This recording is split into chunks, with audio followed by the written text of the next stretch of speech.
What if I told you a quarter from 1966, a coin millions of Americans have handled, could be worth thousands of dollars? And here's the twist: it doesn't have a mint marked NOD. La Coin's world, no S. Nothing, just a plain 1966 that sounds ordinary, right? That's exactly what makes this story so powerful. Because hidden inside one of the most common coins of the 1960s are treasure stories most people never hear about. And one specific type of 1966 quarter, it completely changed how collectors view this year. Stay with me, because near the end, I'll show you the small details that separate 25 cents from serious money. The 1966 issue is part of the legendary Washington Quarter series. But 1966 was not a normal year. America was in the middle of a coin shortage. Silver prices were rising. People were hoarding coins. The U.S. Mint was under pressure. Congress removed silver from circulating quarters starting in 1965, switching to copper-nickel clad. And here's where things get interesting. From 1965 through 1967, the U.S. Mint removed mint marks entirely to discourage hoarding. Every 1966 quarter looks the same, no matter where it was struck. That decision created confusion and opportunity. Now here's the first treasure story that a collector in the early 2000s was sorting through inherited coins from his grandfather, mostly common change. But one 1966 quarter felt different. That he weighed it came in heavier than normal. That's when he realized something shocking. It wasn't clad. It was struck on a silver planchet. You see, during transitional years, leftover silver blanks from 1964 occasionally got mixed into production. Extremely rare, but not impossible. When authenticated, that coin sold for tens of thousands of dollars. From a common 1966 quarter, here's the chilling part. To the naked eye, it looked completely normal. How many silver planchet errors slipped into circulation unnoticed? Open loop, 310 to 320. And that's just the beginning. Because another 1966 quarter error shocked collectors when it surfaced at auction. Double dies are among the most famous mint errors in U.S. history. And while 1966 isn't known for dramatic doubling like earlier decades, subtle varieties exist. One collector noticed strong doubling in the motto, "In God We Trust." Not machine doubling, true separation in the lettering. After professional authentication, the coin gained serious attention. High-grade double dies from 1966 can bring significant premiums, especially since many people assume this year holds no surprises. But here's what makes it fascinating. Because mint marks were removed during 1965 to 1967, collectors can't immediately identify where the coin was struck. That mystery adds intrigue. And in coin collecting, mystery fuels demand. Have you ever examined the lettering on your coins closely? Section 3. The SMS secret. 5 to 645.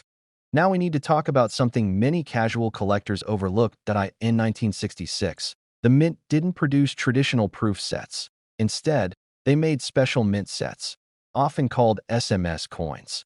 These coins weren't meant for circulation. They have sharper details, smoother surfaces, and a distinctive satin-like finished, high-grade 1966 SMS quarters, especially those with deep cameo contrast, can sell for impressive amounts. Some ultra-high-grade examples have crossed into the thousands at auction, and occasionally, an SMS coin escapes its packaging and ends up mixed into circulation. Imagine finding that in pocket change. The difference can be subtle. Sharper strike, cleaner fields, more defined edges. Would you recognize it? Open loop, 645 to 655. But the most surprising treasure story involving a 1966 quarter isn't about silver or doubling or SMS coins. It's about condition. Section 4. The condition jackpot, 655 to 815. Most 1966 quarters were heavily circulated, used daily, worn down in vending machines and cash registers. That means high-grade survivors are scarce. One pristine 1966 quarter graded at the very top of the scale stunned collectors when it sold for over $10,000 to not because it was silver, not because it had an error, but because it was nearly flawless. Think about that. A clad coin from the 1960s that worth more than many gold coins, purely due to preservation. Here's the lesson. Rarity isn't always about composition. It's about survival. Section 5. How to check yours. 815 to 915. If you have a 1966 Washington quarter, here's your treasure checklist. Weigh it. A standard clad quarter weighs about 5.67 grams. Anything significantly heavier? Investigate. Look at the edge. Clad coins show a copper stripe. Solid silver edges are a red flag. In a good way. Examine the lettering. Check for doubling in Liberty and In God We Trust. Check the surfaces. Does it have an unusually sharp, satin finish? It could be SMS. Inspect condition carefully and wear on Washington's cheek. Crisp hair detail. Strong luster. These tiny differences can mean everything. Final build, 9:15 to 10 o'clock. The 1966 quarter was born during chaos. Coin shortages, metal changes, mint mark removals. Most people see it as common. Collectors see it as misunderstood. And history proves something powerful. When a year is overlooked, that's where treasures hide at the next time a 1966 quarter crosses your path, don't dismiss it. Ask questions. Check the weight. Study the details. Because treasure doesn't always announce itself. Sometimes. It looks exactly like pocket change. OUTRO, call TO action. If you love uncovering hidden coin treasures, subscribe for more stories. And tell me in the comments, have you ever checked a 1966 quarter for silver or errors? Because one overlooked coin could become your greatest discovery. Imagine paying for coffee, getting your change, and unknowingly handing back a coin worth hundreds, even thousands of dollars. Sounds impossible, right? But it's happened. More than once. And today we're uncovering the treasure stories behind the 1988 D Washington quarter, a coin so common, most people wouldn't even glance at it twice. But that's exactly why it's dangerous to ignore. Because one tiny detail, one overlooked feature, could change everything. Stay with me, because later, I'll reveal the specific signs that separate a 25-cent coin from a collector's jackpot. The 1988 D is part of the long-running Washington quarter series. First introduced in 1932, BY 1988, the design was familiar.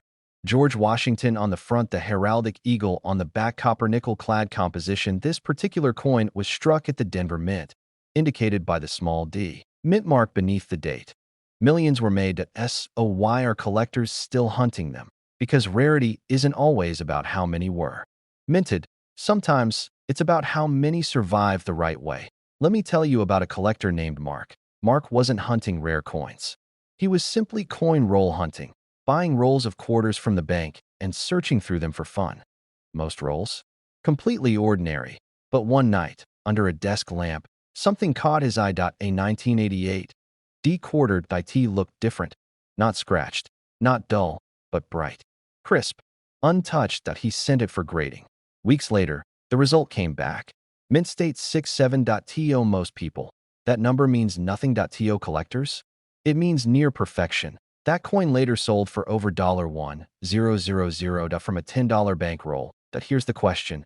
How many near-perfect coins slipped through circulation before anyone noticed? And that's just condition. Because the real drama with the 1988 D lies in mint errors, including one subtle mistake that only a trained eye would catch. We'll get to that in a moment. The minting process is automated and precise. But no system is perfect. Occasionally, coins escape with errors, and collectors love them. Some documented 1988 D treasures include off-center strikes, clipped planchets, die cracks, strike-through errors, minor double dies. One off-centered 1988 D shifted just enough to show blank space while keeping the full date visible, sold for several $100s. Why? Because dramatic errors are visual. Obvious. Conversation starters. Another coin featured a bold die crack stretching across Washington's portrait, almost like a lightning bolt across his face. Ordinary coin? No conversation piece? Absolutely. But here's where it gets interesting. Not all valuable errors are dramatic. Some are almost invisible. A sharp collector examining Liberty under magnification noticed something unusual. The letters weren't flat. They had separation, thickness, depth. This wasn't damaged. It wasn't machine chatter. It was a double die variety, subtle but real. While not as famous as earlier double dies in U.S. history, modern double dies are scarcer than people think, especially in high grades. And when authenticated, even subtle doubling can push a common coin into premium territory. Here's the scary part.